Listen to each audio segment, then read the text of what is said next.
سيدنا وحبيبنا وحبيب رب العالمين. أعوذ بالله من الشيطان الرجيم. بسم الله الرحمن الرحيم. وما أرسلناك إلا رحمة للعالمين.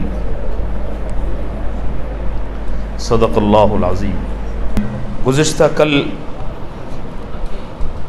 ہجرت کے سفر پر کچھ گزارشات عرض کی جا چکی ہیں.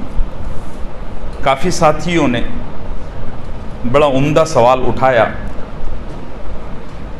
جسے میں رفتار کے پیش نظر انداز کر رہا تھا. سوال یہ ہے کہ اللہ کے نبی صلی اللہ علیہ وسلم اور سیدنا ابو بکر صدیق رضی اللہ عنہ، یہ دونوں حضرات جب غار حرا میں 3 دن تک تھے تو کیا وہاں کوئی مکے کا فرد پہنچا نہیں؟ پہنچے. جیسے کہ میں نے کل شاید رفتار میں یہ کہا بھی ہو کہ اہل مکہ نے اور مشرکین مکہ نے مکے کے چپے چپے کو چھان مارا تھا، لیکن بس وہ جو کہاوت ہے جسے اللہ رکھے اسے کون چکے. ایک دو مثالیں واقعات کی روشنی میں میں عرض کرتا ہوں، اسی سے آپ کو اندازہ ہو جائے گا کہ مکے کے مشرکین اور جاسوس اور تفتیشی لوگ پہنچے تھے، غار حرا تک بھی گئے تھے. غار ثور پہنچے تھے.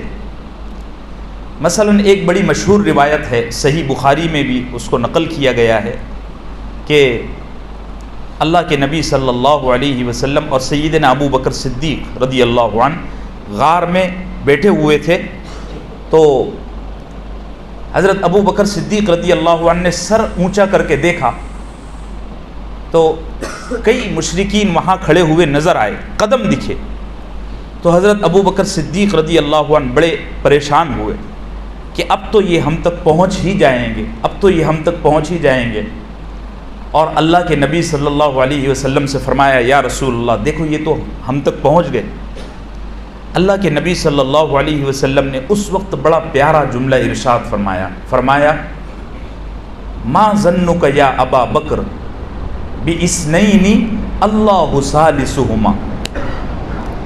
ابو بکر ان 2 لوگوں کے بارے میں تیرا کیا خیال ہے جن میں کا تیسرا اللہ ہے؟ یعنی ہم کو فکر کی کوئی ضرورت نہیں ہے. اور ایک بڑا مزاحیہ بھی وہ واقعہ بنتا ہے، بڑا اچھا اس کا تصور ہے کہ ایک گروہ آیا تو حضرت ابو بکر صدیق اور اللہ کے نبی بیٹھے ہوئے تھے تو دیکھا کہ وہ گروہ اللہ کے نبی کو اور ابو بکر صدیق کو دیکھ رہا ہے. وہ دیکھ نہیں پا رہے تھے، حالانکہ غار میں ان کی نظر تھی، لیکن اللہ نے آنکھوں پر پردہ ڈال دیا. تو حضرت ابو بکر صدیق نے اللہ کے نبی صلی اللہ علیہ وسلم کو ایسا، وہ جیسے دہشت میں اور خوف میں بچہ نا ماں کو چمٹتا ہے، تو ایسے زور سے دبایا، یا رسول اللہ اب تو ہم کو دیکھ لیا. تو ان میں کا ایک آدمی تھا مشرکین میں کا، اس نے کیا کیا کہ اپنا تہبند اٹھایا اور پیشاب کرنے لگا. تو اللہ کے نبی صلی اللہ علیہ وسلم نے مسکرایا اور فرمایا، ابو بکر اگر یہ ہم کو دیکھ رہا ہوتا تو کیا اس طرح ہماری نگاہوں کے سامنے اپنا تہبند اٹھاتا؟ بے فکر رہی. یہ تسلی دی اور پھر دونوں حضرات آرام فرماتے رہے. یہ میں نے غار کا تھوڑا سا آپ کو نقل کر دیا. مدینہ منورہ کی طرف یہ لوگ چوتھے دن 3 دن 3 راتیں غار میں گزارے اور چوتھے دن یہ دونوں حضرات روانہ ہوئے. میں کل عرض کر چکا ہوں کہ ان 2 حضرات کے ساتھ 2 لوگ اور بھی تھے. عبداللہ ابن اریقط لیثی، یہ مسلمان نہیں ہوئے تھے، یہ مشرک ہی تھے، لیکن یہ بیابان کے صحرا کے راستوں کے بڑے ماہر تھے اور اچھے خاصے گائیڈ سمجھے جاتے تھے. مہارت تھی، یعنی جغرافیہ کا اور لوکیشن کا ان کو پورا پتہ تھا. تو اللہ کے نبی نے اور ابو بکر صدیق رضی اللہ عنہ نے ان سے ٹھہراؤ کر لیا تھا، بلکہ ابو بکر صدیق کے گھر سے غار تک اونٹنیاں ہکا کر لانے والے عبداللہ ابن اریقط ہی تھے. اور یہ مسلمان نہیں ہوئے تھے، لیکن اس زمانے میں لوگ زبان کے اتنے پکے تھے کہ اگر ایک چیز کے بارے میں ان سے وعدہ لے لیا جائے کہ آپ نے یہ وعدہ نبھانا ہے تو وہ جان لٹا دیتے، لیکن اس کو خاص طور سے مکے کا کلچر اس معاملے میں بڑا مضبوط تھا۔ تو عبداللہ ابن اریقط کو سارا کچھ پتہ تھا، چونکہ انہوں نے ہی آگے سفر پر معاملہ طے کرنا تھا، لیکن انہوں نے راز میں رکھا۔ ابو بکر صدیق رضی اللہ عنہ، اللہ کے نبی، عبداللہ ابن اریقط لیثی اور ابو بکر صدیق رضی اللہ عنہ کے غلام حضرت عامر بن فہیرہ رضی اللہ عنہ، یہ چار حضرات چوتھے دن اس غار سے مدینہ منورہ کی طرف جو ہے تو روانہ ہوئے۔ جب سفر شروع ہوا تو میں نے حضرت ام معبد کا خزاعیہ کا سارا قصہ آپ کو کل عرض کر دیا۔ اس کا ایک حصہ جو بلیغ ترین ہے اور جو اللہ کے نبی صلی اللہ علیہ وسلم کی شمائل پر مشتمل ہے، وہ میں انشاءاللہ آخر میں آپ کو عرض کروں گا جب سیرت ختم ہو جائے گی، ٹھیک ہے۔ جب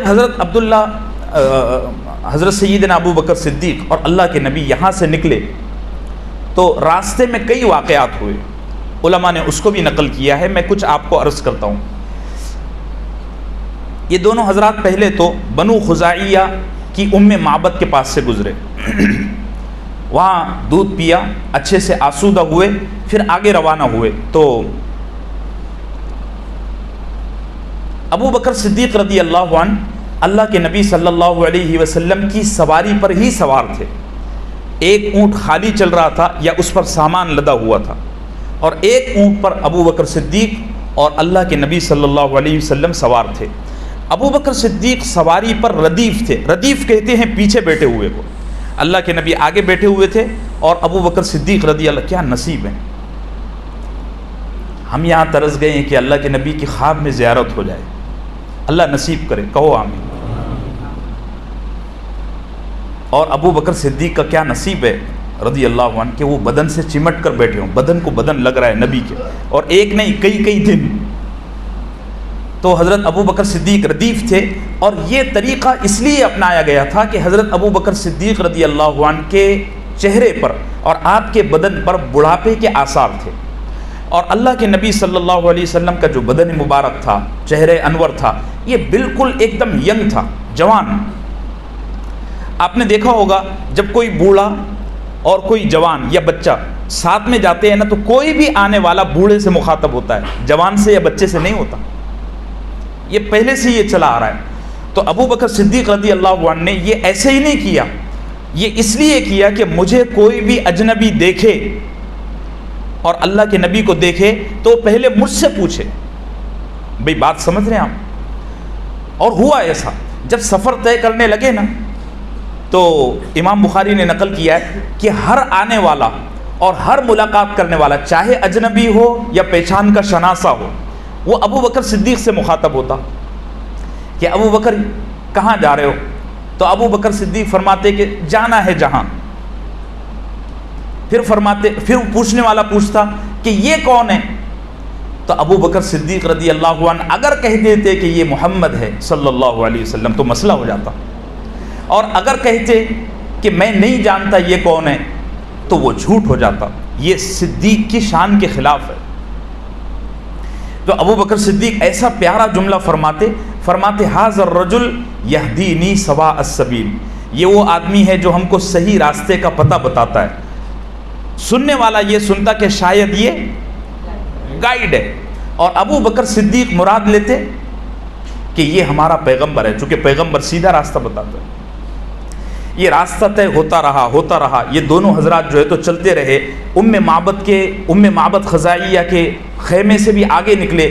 اب ان کا سفر تو چل رہا ہے، ادھر مکے کا حال سنیے، ان کی بھی تو سننا ضروری ہے۔ مکے میں تقریباً 1 ہفتہ بیت چکا تھا، اور مکے کے لوگ جیسے کہ میں نے کل عرض کیا وہ مایوس ہو گئے تھے کہ اب نہیں ملنے والا، یہ ہمارے ہاتھ سے نکل گئے۔ ایک بڑی پیاری روایت ہے، حضرت اسماء بنت ابی بکر صدیق رضی اللہ عنہ، وہ فرماتی ہیں کہ ہم کو بھی پتہ نہیں تھا کہ ابا اور رسول اللہ کہاں گئے ہیں صلی اللہ علیہ وسلم، کس طرف گئے، راز تھا نا جی، ہم کو بھی پتہ نہیں تھا۔ تو ایک دفعہ دوپہر میں ہم سب گھر میں بیٹھے ہوئے تھے، تو مکے کی نچلی سطح سے ایک آواز آئی جزا اللہ رب العرش خیر جزائہ، 5-6 اشعار کی. تو ہم نے دیکھا پورے مکے کے لوگ دیکھ رہے تھے کہ آواز کہاں سے آ رہی ہے. تو جہاں سے آ رہی تھی صرف آواز سنائی دے رہی تھی، وہ کہنے والا کون تھا پتہ نہیں چل رہا تھا. بڑے اچھے اشعار ہیں. وہ کہنے والا کہہ رہا تھا کہ عرش کا پروردگار بڑا اچھا بدلہ دے اس صدیق کو جو اس نبی کے اور اس پیغمبر کا سفر کا ساتھی بنا، اور اللہ بنو کعب کے قسمت کو اونچا کرے جنہوں نے اس آخری نبی کے استقبال میں اپنے بچوں کو کھڑا کیا ہوا ہے، اور اس پیغمبر کو اللہ نے ایسی شان دی ہے کہ وہ بنو خزاعیہ کی ایک بڑھیا کی کٹیا میں، اس کی جھونپڑی میں پناہ لیے ہوئے تھا. ابھی تھوڑی دیر پہلے وہاں سے وہ نکلا ہے. اگر تم کو یقین نہ ہو تو اس بڑھیا کی کٹیا میں جاؤ اور دیکھو کہ اس کی پوری بکریاں حالانکہ خشک سالی سے، قحط سالی سے معذور ہو چکی ہیں، بالکل مریل ہو چکی ہیں، لیکن اس نبی کا معجزہ ہے کہ وہ جب وہاں گیا تو ہزاروں اور سینکڑوں برکتیں لے کر نازل ہوا. جب بنو خزاعیہ کی ام معبد کا ذکر اس جنات نے اپنے اشعار میں پڑھا نا، تو سارا مکہ سمجھ گیا کہ ہاں یہ ہو نہ ہو مدینہ گئے ہیں، اور سب چوکن نہ ہوئے. اور چونکہ وہ جنات کہہ رہا تھا کہ وہ ابھی ابھی وہاں سے نکلے ہیں، تو پھر سب نے سوچا کہ ہاں اسی روٹ پر یہ لوگ نکلے ہیں اور اب پکڑنا آسان ہو گیا. چنانچہ مکے میں سارے کے سارے مشرکین چوکن نہ ہو گئے. اب یہ چوکن نہ ہوئے تو مکے سے باہر پہاڑ میں، جنگل میں ایک قبیلہ تھا بنو مدلج. بنو مدلج یہ قبیلہ مکے میں کبھی کبھار آتا تھا، اور اسی جنگل میں، اسی بیابان میں ان کا گزر بسر تھا. دن بھر شکار کر رہے ہیں، جو جانور پکڑا جا رہا ہے یا جو مردار مل رہا ہے اس کو بھون کر جنگل میں کھا رہے ہیں. یہ آتے نہیں تھے مکے میں، پتھریلی زمین میں رہنا، غاروں میں رہنا ان کی عادت تھی. ان میں ایک شخص تھا سراقہ ابن مالک ابن جعشم. تو یہ اپنے قبیلے کے لوگوں کے ساتھ بیٹھا ہوا تھا. وہ یو پی میں اور بہار میں کہتے ہیں بتیاتے ہوئے بیٹھا ہوا تھا، باتیں کرتے ہوئے. وہاں ٹیم لگی ہوئی تھی اور یہ سراقہ ابن مالک ابن جعشم بیٹھا ہوا تھا. تو اتفاق سے وہاں کوئی اجنبی آیا. وہ اجنبی کہنے لگا کہ یار وہ جو مکے سے پیغمبر ہے اور اس کا جو ساتھی ہے وہ ابھی ابھی مجھے ادھر سے نکلتے ہوئے دکھے ہیں. تو چونکہ اللہ کے نبی پر اور ابو بکر صدیق پر 100 اونٹ کا نقد انعام تھا، تو سراقہ بڑا چالاک آدمی تھا. اس نے یہ کیا کہ اگر وہ گھوڑا اٹھاتا اور فوراً دوڑاتا تو وہ سارے بنو مدلج اٹھ کے کھڑے ہوتے اور سب کے سب بھاگتے. تو سراقہ نے کیا کہا، نہیں نہیں ایسا کوئی معاملہ نہیں ہے، وہ اصل میں کوئی دوسرے لوگ تھے، محمد اور اس کے ساتھی تو کب کے نکل گئے اور وہ یثرب پہنچ چکے ہیں، تم کو اب خبر ہے اور تم کس غلط فہمی میں ہو. اس نے اپنے پورے قبیلے کو جن کے ساتھ بیٹھ کے وہ بتیا رہا تھا سب کو بے خبر کر دیا. پھر چھپکے سے آرام سے اپنے گھر پر گیا. باندی سے کہا کہ گھر کے پچھلے دروازے پر میرا تیز رفتار گھوڑا تیار کرو، میں ابھی آتا ہوں. باندی نکلی، وہاں سے تیز رفتار گھوڑا لیا، گھر کے پیچھے کھڑی ہوئی. یہ جب نکلا نا تو انہی کے سامنے سے نکلا جو اس کے خاندان کے لوگ بیٹھے ہوئے تھے، لیکن اس اسٹائل میں نکلا کہ وہ سب سمجھے شاید چائے ناشتے کو جا رہا ہے. اس کا طریقہ یہ تھا. اور نکل کے جو ہے تو اپنے گھوڑے کے پاس گیا، وہاں اونچا خنجر لیا، تھوڑا بہت کھانے کا سامان باندھا اور گھوڑے کو دوڑایا. اتنی تیز رفتاری سے دوڑایا کہ چند گھنٹوں میں یہ رسول اللہ صلی اللہ علیہ وسلم اور ابو بکر صدیق رضی اللہ عنہ تک پہنچ گیا. اور اس کو نظر آنے لگے کہ ہاں یہی ہے. تو جب بہت قریب ہو گئے نا، بس 20-22 میٹر کا فاصلہ رہا ہوگا، تو سراقہ ابن مالک کا جو گھوڑا تھا وہ گرا، پھسلا. اتنے زور سے پھسلا کہ سراقہ ٹھا کر کے وہاں گیا اور یہ یہاں گھوڑا اس کا پڑ گیا. تو اس کو ایسا لگا کہ نہیں یہ کوئی الگ ہستی ہے. تو ہمارے یہاں نہیں ٹاس کرتے ہیں، ٹیل اور ہیش ٹاس کرتے. اس زمانے میں قرعہ کیا جاتا تھا. اس کا قرعہ کا طریقہ یہ تھا کہ ان کے جیب پر اور ان کے کندھے پر ہمیشہ ایک جو ہے تو ڈبہ بندھا ہوا رہتا تھا. اس میں 2 رنگ کے تیر ہوتے تھے.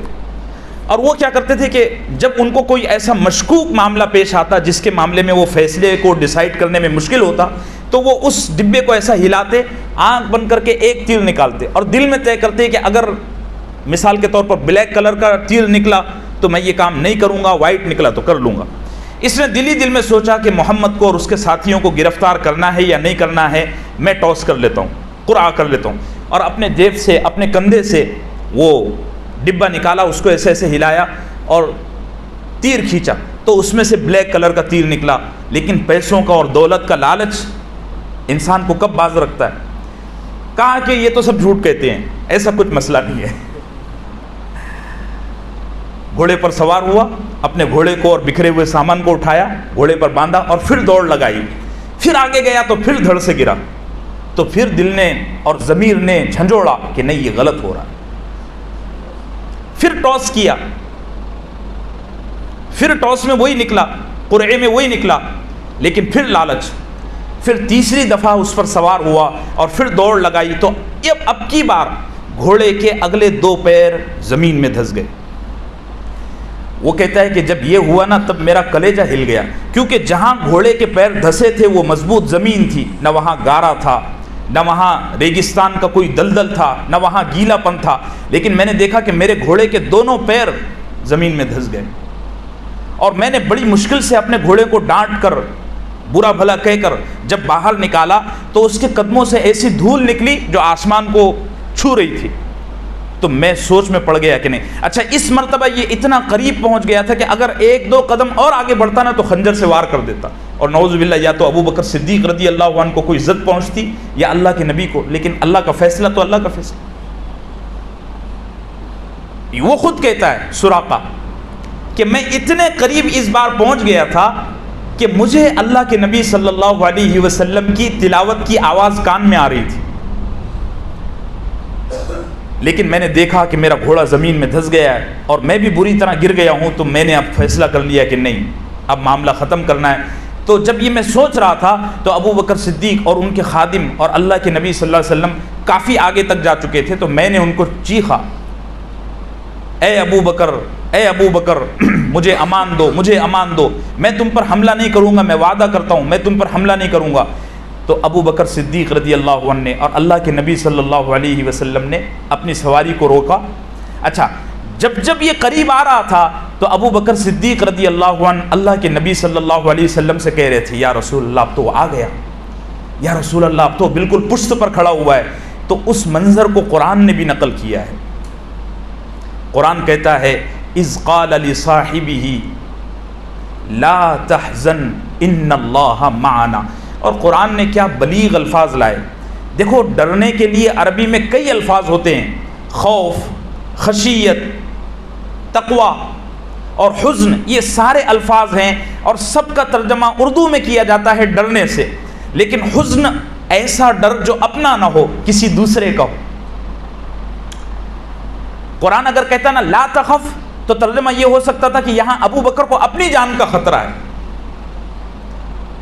قرآن کہتا ہے لا تحزن، لا تحزن، اور یہ الفاظ اصل میں اللہ کے نبی کے ہیں۔ بار بار ابو بکر صدیق رضی اللہ عنہ اللہ کے نبی کو ہلا رہے تھے اور فرما رہے تھے یا رسول اللہ، اب تو بالکل سر پر کھڑا ہے۔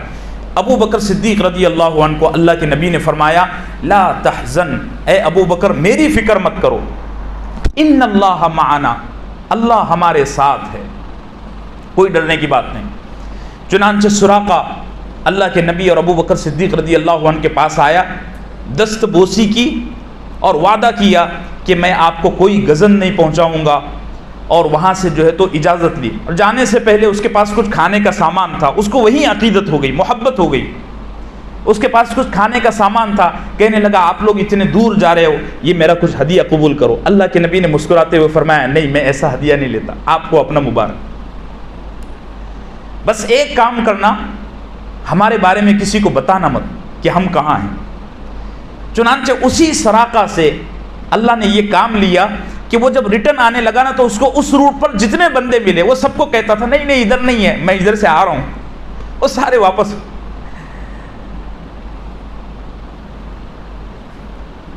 یہ واقعہ، اس کے بعد پھر جو ہے تو اللہ کے نبی صلی اللہ علیہ وسلم نکلے اور قدید پر پہنچے، ایک جگہ ہے قدید، عصفان، مرہ، زہران، اس کے بعد قدید ایک جگہ آتی ہے، اب وہ جگہ تو بے نام و نشان ہے، شاید وہاں کوئی نشان ہو یا نہ ہو، حکومتوں نے کچھ باقی، قدید ایک جگہ ہے وہاں جب اللہ کے نبی پہنچے نا تو بنو اسلم کے ایک بڑے سردار جو اللہ کے نبی کے بڑے مخالف تھے، اور جب بات آتی نا تو اللہ کے نبی صلی اللہ علیہ وسلم کو نعوذ باللہ گالیاں نکالتے، بہت گستاخی کرتے، لیکن کبھی اللہ کے نبی سے ملے نہیں، تو غلط فہمی تھی، پروپیگنڈے سے متاثر تھے، ہمیشہ برا بھلا کہتے رہتے تھے۔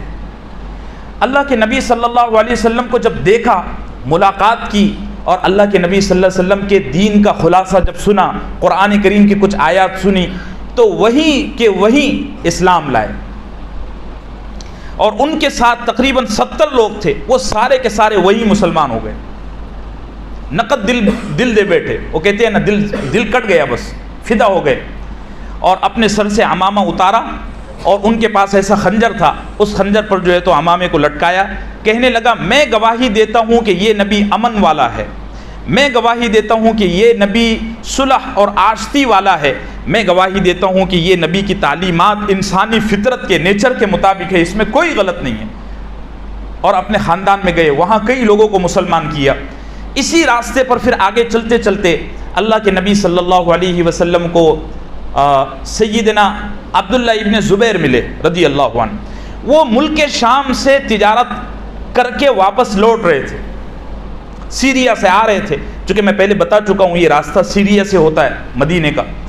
تو جب اللہ کے نبی کا، ابو بکر صدیق کا، عبداللہ ابن اریقط کا اور عامر ابن فہیر کا عبداللہ ابن زبیر سے سامنا ہوا، ملاقات ہوئی، تو بڑے خوش ہوئے کہ آپ کیسے؟ اللہ کے نبی نے پورا معاملہ سنایا کہ ہم تو ہجرت کے لیے یہاں آئے اور اسی راستے پر جا رہے ہیں، تو وہ بڑے خوش ہوئے، اور ان کے پاس 2 نئے جوڑے تھے، کرتے تھے، کپڑے تھے، پارچہ جس کو فارسی میں کہا جاتا ہے، انہوں نے وہ اپنا پارچہ اٹھایا اور اللہ کے نبی صلی اللہ علیہ وسلم کی خدمت میں ہدیہ پیش کیا۔ آپ صلی اللہ علیہ وسلم چونکہ پیچھے سے کئی دن سے سفر کر کے آ رہے تھے، بدن پر، کپڑوں پر تکان کے اور گرد و غبار کے نشان تھے، اللہ کے نبی صلی اللہ علیہ وسلم عین اس وقت جب مدینہ پہنچنے کے قریب تھے، آپ نے نیا جوڑا زیب تن فرمایا، او ہو، پھر تو ایسا جیسے زمین پر چاند اتر آیا صلی اللہ علیہ وسلم۔ یہ حضرات پہنچے بدھ کے روز قبا پہنچے، اور ادھر قبا کا یہ حال تھا، مدینہ منورہ کا یہ حال تھا کہ ان کو پہلے سے اطلاع مل چکی تھی کہ اللہ کے نبی مکے سے نکل چکے ہیں، میسج مل چکا تھا کہ وہ حضرات نکل چکے ہیں، لیکن یہاں ابھی پہنچے نہیں، تو مدینے والوں کی بے چینی کا یہ حال تھا۔ اللہ نے مدینے کو اسلام کا وطن بنایا نا، اور مدینے کی سرزمین وہ سرزمین ہے جو بلا شبہ جنت سے افضل ہے ہمارے عقیدے کے مطابق۔ ایک ایمان والے کو مدینے کی سرزمین سے یہ عشق ہونا چاہیے کہ اگر اس سے کہا جائے کہ جنت میں جاؤ گے یا مدینے میں رہنا پسند کرو گے تو بولو۔ تو اللہ کے نبی صلی اللہ علیہ وسلم کے بارے میں ان سب کو پتا تھا کہ وہ وہاں سے نکل چکے ہیں۔ مدینے والے اپنی چھوٹی چھوٹی بچیوں کو اشعار پڑھا کر، باتیں سمجھا کر، ادب سکھا کر، اپنے بچوں کو ادب سکھا کر، روز صبح بیچارے صبح صادق کے وقت سڑک پر آ جاتے۔ مدینے کے باہر ایک جگہ تھی حرہ، وہ آج بھی ہے، آپ جائیں گے تو دیکھنا، یہ جگہ تلاش کر کر کے ڈھونڈا کرو، وہاں جایا کرو، وہاں کی اپنی کیفیات ہیں۔ تو یہ سارا مدینے کا جو خانوادہ تھا، خاندان تھا، یہ حرہ روز صبح کا ان کا روز کا یہ مسئلہ تھا، اور یہودی کم بخت مذاق اڑاتے تھے کہ دیکھو جی یہ آگے بڑھے۔ اب یہ اوس اور خزرج کے دونوں قبیلوں کے جو سردار تھے، ان کی جو فیملیاں تھیں، یہ روز صبح صادق کے وقت خوب بن ٹھن کر، اچھے لباس پہن کر، مدینے کے باہر حرہ نامی ایک جگہ ہے، وہاں جا کر استقبال کے لیے کھڑے ہو جاتے، 2 پہر تک کھڑے رہتے، جب بھوک بھی لگ جاتی اور سورج بھی خوب ستاتا تو سب کے سب واپس آ جاتے۔ آج بھی ایسا ہی ہوا، بدھ کا دن تھا، بدھ کے دن بھی یہی ہوا کہ سارے کے سارے استقبال کے لیے گئے لیکن واپس آ گئے۔ 2 پہر ہو گئی، ہمارے یہاں نصف النہار کے بعد کا جو وقت ہوتا ہے 2:30 سے 3-4 بجے کے درمیان کا، اس وقت ایک یہودی کسی کام سے اپنے گھر کے چھت پر چڑھا، اتفاق کی بات، تو اس نے دیکھا کہ دور سے ایسا جیسے کوئی سورج زمین پر اتر آیا ہو. تو اس کو پہلے عجیب لگا، لیکن مدینے میں چونکہ یہ روز کا مسئلہ تھا نا جی، کہ روز صبح سارے عاشقان رسول صلی اللہ علیہ وسلم روزانہ باہر آتے، تو اس کو یقین ہو گیا کہ او ہو اچھا، اصل میں تورات میں، زبور میں، انجیل میں یہ بشارت موجود تھی. اس لیے یہودی اس چیز کو جانتے تھے. بلکہ اگر یہ کہا جائے تو بے سود نہیں ہوگا کہ یہودی مدینے میں آ کر بسے ہی تھے آخری نبی کے انتظار میں، لیکن اللہ جس کو ہدایت نہ دے، سب کچھ جان کر بھی وہ ہدایت سے محروم رہتا ہے. یہ یہودی اپنے گھر کے چھت پر چڑھا تو اس نے دیکھا کہ کوئی روشن چہرہ ہے اور کوئی بلند اخلاق والا ہے اور کوئی عجیب جسم والا، عجیب نورانیت والا ہے جو دور سے آ رہا ہے اور اس کی دھول پیچھے اڑ رہی ہے، اور اس دھول کے جو کنکر ہیں وہ بھی منور ہو رہے ہیں. تو اس کے تو رونگٹے کھڑے ہو گئے اور اس نے پہلے تو کچھ بول نہیں سکا. جیسے ہمارے سامنے کوئی بہت زیادہ اچانک کوئی اچنبھا ہو جائے تو زبان لڑکھڑا جاتی ہے، لیکن جب اس نے اپنے آپ کو قابو میں کیا تو بہت زور سے چلایا، او عربو، او عرب کے سردارو، او عرب کے قبیلوں، یہ تمہارا قسمت جاگ اٹھا ہے. دیکھو آخری نبی تمہارے محلے میں، تمہارے شہر میں، تمہاری بستی میں بس داخل ہونے والا ہے. بس یہ آواز سننا تھا کہ سارا مدینہ اپنے، ان کی یہاں استقبال کا طریقہ یہ تھا کہ وہ اپنے بدن پر ہتھیار لگاتے تھے. ویلکم کرنے کا ان کا یہ طریقہ تھا. سارا مدینہ جو ہے تو جتنے جوان بوڑھے تھے وہ سب اپنے بدن پر بڑے بڑے ہتھیار لگائے، بچوں کو لے کر جو ہے تو مدینے سے باہر پہنچے. ساری بچیاں اشعار پڑھ رہی تھی. کیا حسین اشعار ہیں. طلع البدر علینا من ثنیات الوداع وجب الشکر علینا ما دعا للہ داع ایها المبعوث فینا جئت بالامر المطاع جئت شرفت المدینہ مرحبا بک یا خیر داع. اللہ کے نبی صلی اللہ علیہ وسلم کو جب لوگوں نے دیکھا نا تو سارے کے سارے حرہ سے بھی آگے دوڑ پڑے. لوگ قابو سے باہر تھے، اور میں سمجھتا ہوں یہ مدینے کی تاریخ کا سب سے افضل ترین دن تھا. بلکہ اگر کہا جائے روئے زمین، اور اللہ کے نبی صلی اللہ علیہ وسلم کی یہ کیفیت تھی کہ آپ پر سکینت طاری ہو گئی تھی. جب انسان بہت زیادہ غم سے بھر جائے نا تو اس سے بولا نہیں جاتا. آپ نے دیکھا ہوگا ہمارے یہاں کسی کی وفات ہو جاتی ہے، کوئی بہت بڑا جانی یا مالی صدمہ پہنچتا ہے تو ہم کسی سے بولنا چاہتے ہیں تو بولنے سے پہلے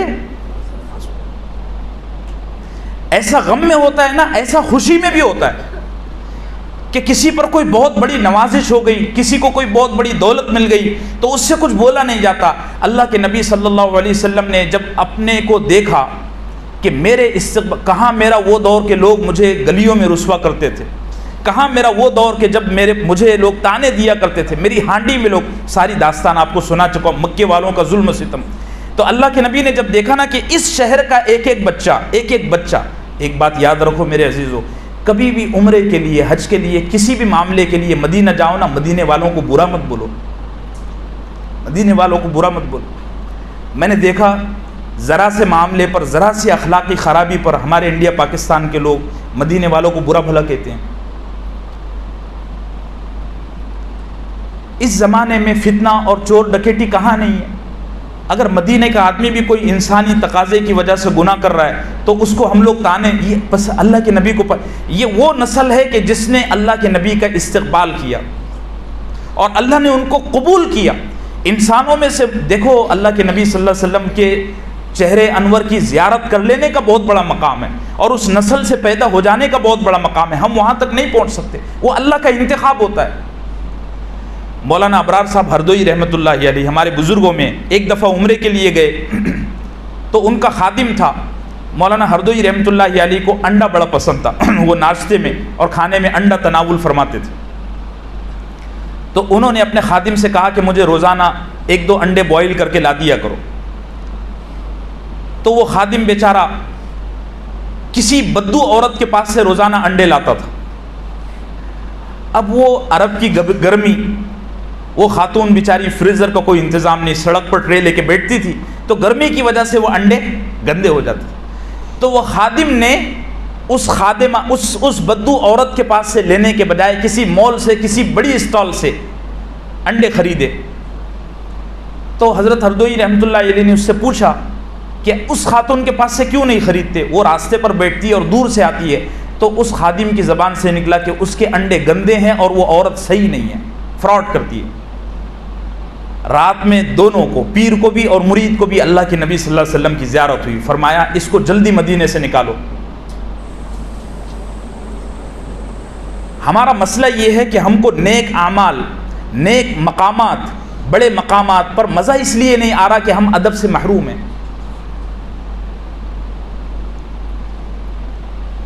مدینہ منورہ کے دہی کو برا کہنے پر اللہ نے اور اللہ کے رسول نے رسوا کر کے مدینے سے نکالا ہے۔ ایسے بے شمار واقعات ہیں۔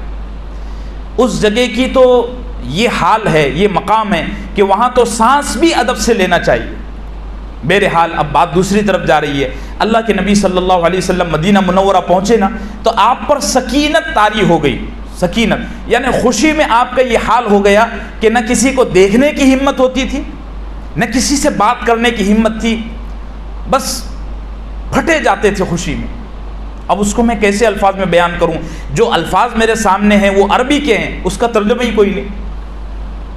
اللہ کے نبی صلی اللہ علیہ وسلم نے اپنی آنکھیں بند فرما لی اور چلتے رہے چلتے رہے چلتے رہے، تو آیت نازل ہوئی، سورہ تحریم کی آیت ہے۔ اللہ نے فرمایا اپنے نبی سے، فَإِنَّ اللَّهَ هُوَ جبریل وصالح فإن اللہ هو مولاه وجبریل وصالح المؤمنین والملائکۃ بعد ذلک ظہیر۔ تمام مفسرین کے مطابق یہاں صالح مومنین سے مراد مدینے کے لوگ ہیں۔ اللہ نے اپنے نبی سے فرمایا کہ اے نبی، تمہارا دل بڑا دکھ گیا تھا طائف کا سفر کر کے، مدینے والوں کے ظلم و ستم، مکے والوں کے ظلم و ستم سہ کے تمہارا دل بڑا ٹوٹ گیا تھا۔ ہم نے تمہارے دل کو ٹھنڈک پہنچائی اس مدینے کے ذریعے، اور ایسی ٹھنڈک کہ آج بھی عالمی صحت کے ادارے اس بات کی گواہی دے رہے ہیں۔ آپ نے بھی دیکھا ہوگا، آپ نے بھی پڑھا ہوگا کہ اس وقت سب سے زیادہ پرسکون، پر نور اور ایک دل کو جیسی فضا چاہیے وہ مدینے کی سرزمین ہے۔ پڑھا کہ نہیں؟ اور اللہ نے اس جگہ کو یہ مقام عطا کیا ہے کہ مدینہ منورہ میں دجال نہیں جا سکے گا۔ وہ دنیا کے ہر شہر میں جائے گا، اللہ اس کو ایسی رفتار دیں گے اور ایسے ڈھکوسلے دیں گے، وہ آزمائش ہوگا نا انسانوں کے لیے، وہ ہر جگہ جائے گا، لیکن جب مدینے میں جائے گا نا تو وہاں فرشتوں کا پیرا لگا ہوا دیکھ کر نا واپس آ جائے گا گھبرا کے۔ اللہ کے نبی صلی اللہ علیہ وسلم پر یہ آیت مبارکہ نازل ہوئی۔ عمرو ابن عوف ایک قبیلہ تھا، بنو عمرو ابن عوف، مدینہ منورہ میں اللہ کے نبی صلی اللہ علیہ وسلم نے ان کے ساتھ جانا پسند کیا۔ ابھی مدینے میں انٹر نہیں ہوئے، مدینے سے باہر قبا نامی بستی میں آپ ٹھہرے ہوئے ہیں، اور دوپہر کا وقت ہے۔ ابو بکر صدیق رضی اللہ عنہ اور اللہ کے نبی صلی اللہ علیہ وسلم بیٹھے ہوئے ہیں۔ انصار میں سے کچھ لوگ ایسے تھے جنہوں نے اللہ کے نبی کو دیکھا نہیں تھا، اور ابو بکر صدیق رضی اللہ عنہ ذرا عمر میں بڑے تھے، بدن بھی ذرا بھرا ہوا تھا، تو جو جسمانی اعتبار سے ذرا اونچا ہٹا کٹا ہوتا ہے، لوگ عام طور سے اس کی طرف متوجہ ہوتے ہیں۔ ہمارے علاقے میں ایک مدرسہ ہے، میری ابتدائی تعلیم وہاں ہے، تو وہاں کے جو پرنسپل تھے وہ دبلے پتلے اور ان کی داڑھی بھی چھوٹی سی۔ اسی مدرسے میں ہمارا ایک ساتھی تھا محمد عارف قریشی نام کا، وہ بڑا اونچا پورا ہٹا کٹا، تو مدرسے میں کوئی بھی آتا نا تو پرنسپل اس کو ہی سمجھتا، حالانکہ وہ دینیات میں تھا۔ تو بدن کی وجہ سے ایسا ہوتا ہے۔ ابو بکر صدیق رضی اللہ عنہ کا بدن ذرا ہٹا کٹا بھرا ہوا، سردار، چہرے پر روب اور ہیبت زیادہ تھی، اور اللہ کے نبی صلی اللہ علیہ وسلم پر سکونت، اطمینان، وقار زیادہ تھا۔ تو جو لوگ اللہ کے نبی کو جانتے نہیں تھے، ملے نہیں تھے، انصار، وہ سارے کے سارے جو بھی آتے ابو بکر صدیق سے ملتے، تو بڑا عجیب منظر ہو گیا۔ حضرت ابو بکر صدیق دل میں شرماتے کہ یہ تو عجیب ہو رہا ہے۔ ابو بکر صدیق کے ادب پر اور اخلاق پر اور تربیت پر قربان جاؤں، ابو بکر صدیق رضی اللہ عنہ نے اپنی چادر لی اور رسول اللہ صلی اللہ علیہ وسلم کے سر پر ایسا سایہ کر کے کھڑے ہو گئے۔ یہ سایہ کرنا تو تھا ہی، اس سے زیادہ اہم یہ بتانا تھا کہ نبی میں نہیں ہوں، یہ نبی ہے، اور میں تمہارا مہمان نہیں ہوں، اصل یہ تمہارے مہمان ہیں۔ میں رسالت سے جڑا ہوا نہیں ہوں، اصل رسالت کے حقدار، مالک اور رسول یہ نبی یہ بتانا اصل میں تھا صلی اللہ علیہ وسلم۔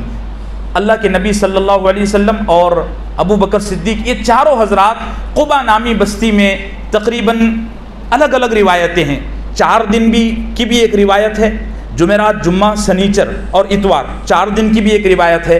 ایک روایت یہ ہے کہ یہ چاروں حضرات قباء میں تقریباً 24 دن رکے رہے، اور یہ دل کو لگتی ہے اس لیے کہ اللہ کے نبی صلی اللہ علیہ وسلم نے اور ابو بکر صدیق رضی اللہ عنہ نے قباء میں سب سے پہلی مسجد تعمیر کی جو آج بھی موجود ہے، اور قرآن نے اس مسجد کی تعریف کی ہے، لمسجد اسس علی التقوی۔